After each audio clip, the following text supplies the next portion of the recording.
Қайырлы күн, оқушылар. Бүгін сіздермен өтетін сабағымыздың тақырыбы экономикалық өрлеу, экономикалық әріптестік деп аталады. Оқушылар, бүгінгі сабағымыздың мақсатымен таныстырып өтейін.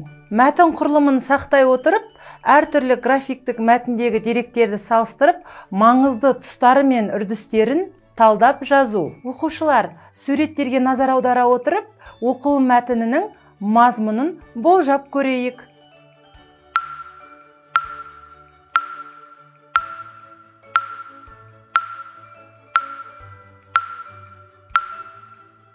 Аймақтық экономикалық әріптестік ауқымы мен даму деңгейі әртүрлі ұлттық шаруашылықтарды біріктіретін маңызды күшке айналуда. Бүгінгі шаруашылық жүйесінің жұмысын үйлестіруде әртүрлі деңгейдегі ұйымдар мен бірлестіктер жұмыс істейді. Европалық одақ халықаралық саяси және экономикалық бірлестік.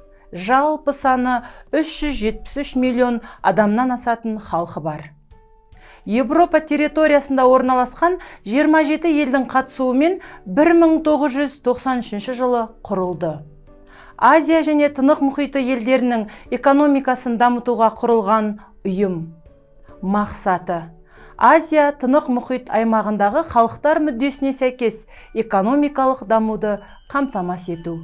Дүниежүзілік экономиканың дамуына жәрдемдесу. Құрамына 17 ел кіреді. 1989 жылы құрылған. Оқушылар, мәтіннің мазмұнын негізге ала отырып, кестені толтырып көрейік.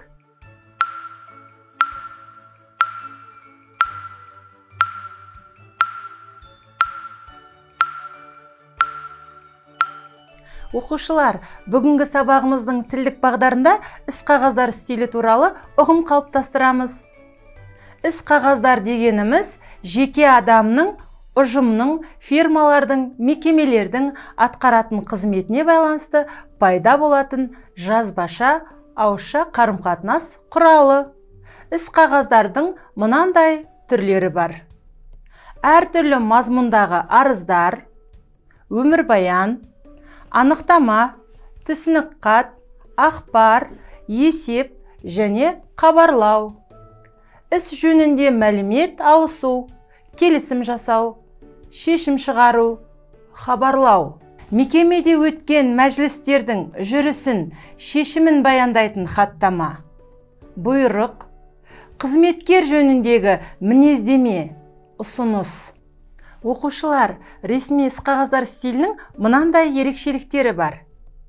Мәтін өте жинақы құрылады. Сөйлемдер негізінен номинативті, анықтауыштық, тура мағынада екі негізді болып келеді.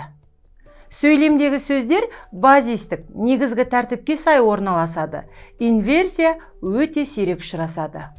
Экспрессивті сөздер қатыспайды. Мәтін баяндау ретінде келеді.